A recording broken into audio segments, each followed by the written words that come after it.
First, I'd like to introduce David, and I think it's actually quite appropriate that David actually got his introduction to Henley by contacting somebody, and that person passed him on to me. So this is just a testament to his prowess at telephone cold contacting people. Thank you. And he's going to share all of his secrets and his expertise with us this evening. David worked for many years for a subsidiary of Capgemini, and his job was basically developing their new business pipeline. So on a day in and day out, he was basically cold calling and developing relationships with senior level people to fill their coffers. And he started training in NLP, and through that process, he developed a model that he could then pass on to other people. So just a few bits. David is not going to use slides, but there will be a slide pack available at the end. We will make an announcement, and you'll be able to download it from the website. Please hold all of your questions till the end. There'll be a Q&A session, but we are streaming this, so there will be people from all over the world, all of our Henley alumni, who are also watching this.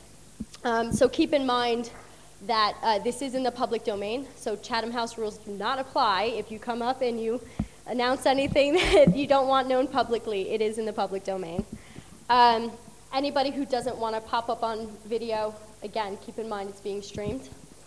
And also, lastly, David has generously offered to do 3 follow-up seminars via teleconference.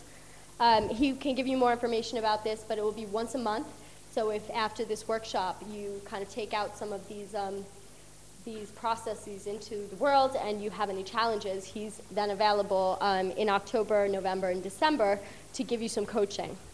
And if you are interested in this after the presentation, just give him your business card and he'll get in touch with information on how to log in and how to follow up with that. He also has 2 handouts that he will email you directly, which is a 12-step process to starting a conversation from cold, and also an email template to help you develop new business. And that's it. And now I'm going to let David take over. Well, thank you, Jen, for that lovely introduction. Ladies and gentlemen, a very great pleasure to be here at Henley Business School this evening.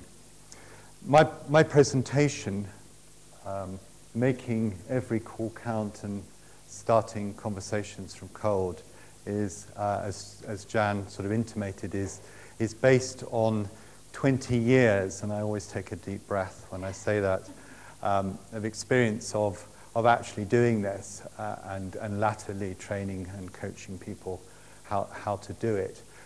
So what you're going to hear this evening is I did it all wrong and learned the hard way. So what you've got now is the distillation of that experience. So the purpose of this evening's talk is to give you some really practical stuff that you can take away to help you. And if I've got this, my sense is that you want to increase your professional network. Would that be right? Yeah. Get more new business for your organization. Yes? And also to maybe affect your next career move. Would that be about right? Yeah, okay. So in the spirit of my approach, which is all about what I call your world, my world, which is, before I present what I have to say, is I want to get a sense of your world. So if I can just ask you, how many of you actually, actively, because I get a sense you're a very senior bunch, is that right? Yes. That you actually pick up the phone yourself and do these sort of calls? Whoa, okay, a lot of you, okay. And how many of you oversee teams of people who do it? Gosh, okay, so quite a few. Okay. And how many of you, and this links in with my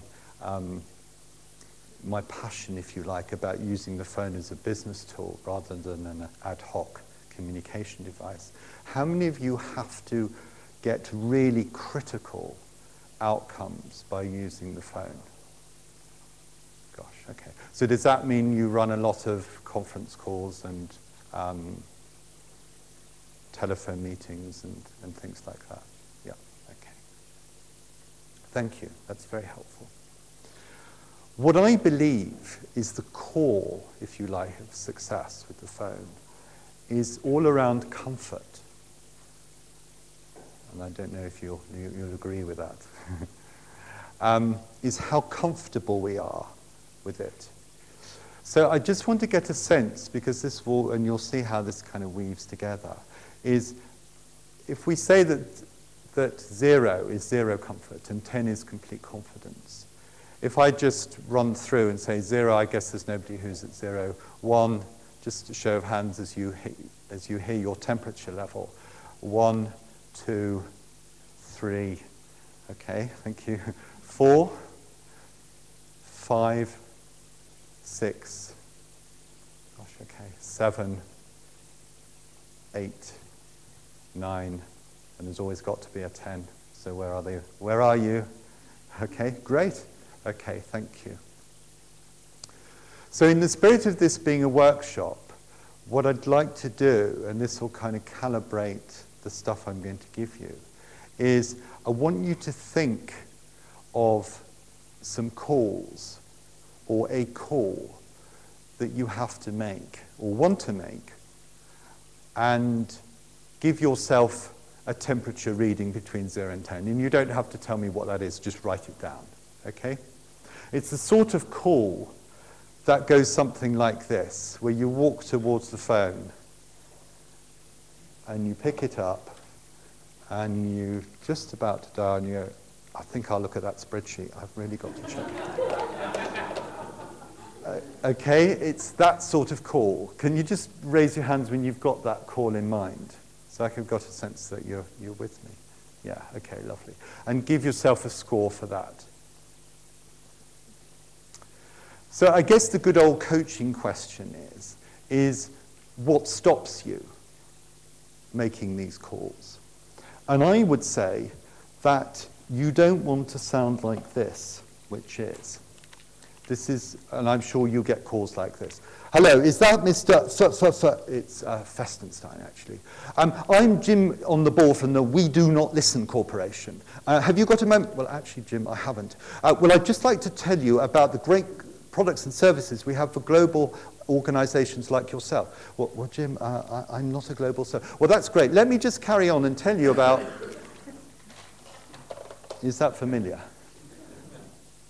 And the reason I do that little cameo is that what it demonstrates, and how many of you sent in some wonderful questions? There were some great questions that came in, and I think we've got them.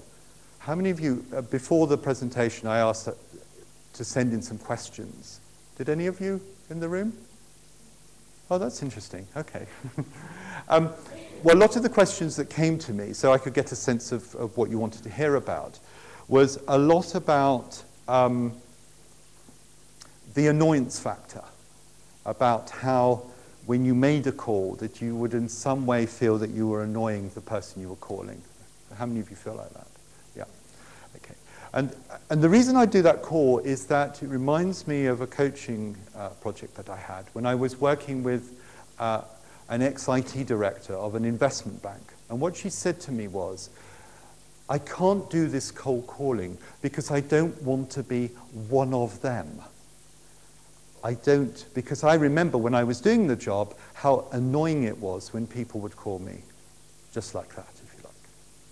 And I said, look, Helen, your manner and the way you are, you would never do that.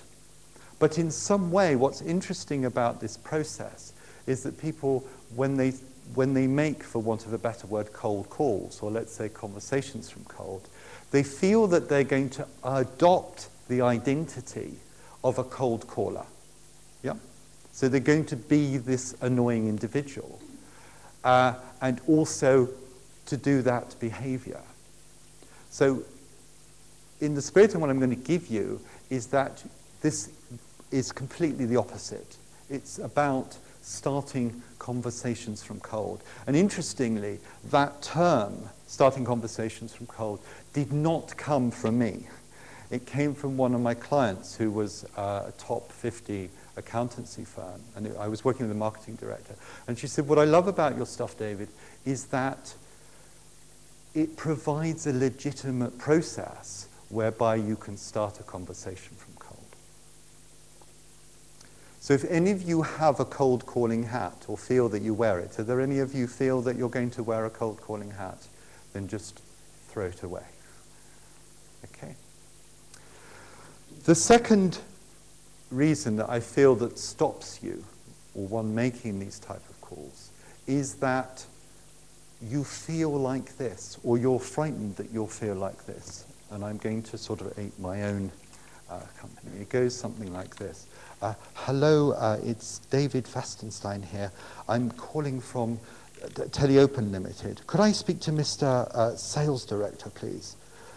Mr. Festenstein, what's this call concerning? I have my own business development consultancy, and I'd just like to talk to Mr. Festenstein. We get many calls like this every day, and I'm sure you have some literature, don't you? Yes, I do. Well, send through the literature, Mr. Festenstein, and if we're interested, we'll let you know. How many of you feel that you're going to get that sort of reception?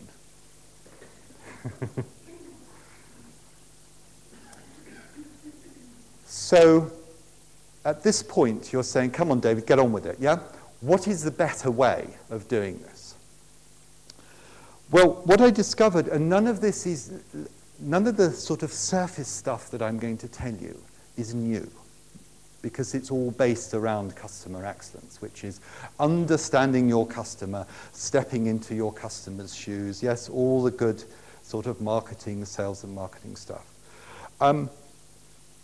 But before I tell you it, I'm going to ask you, how many of you, when you're at home or in the office, have had, and let's use the term here, a cold call, where someone has taken the time to find out about you and your business? And could I have a show of hands? Right, so very few. So what is the ingredient then that's missing? And the ingredient is, and again it's blindingly obvious, is this point about doing some research about the person and their business before making the call. Yeah? And we know there's loads of sales tools out there to do this. Anybody use hoovers.com? Yeah, and they're all sort of various types of online tools which, and LinkedIn is great, isn't it? You can find out about people and their background and so on and so forth. So that when you start a conversation from cold, that this conversation starts about them and their business, not you, your product, or your service. Yeah? That's fairly sort of fundamental, isn't it? And what that does is that by doing that, and again I come back to the feeling thing, by doing that, you actually feel more comfortable. Would you agree with that? And again, we're coming back to comfort, because we're making the approach in someone else's world. We're linking our world with their world about something that is to do with them.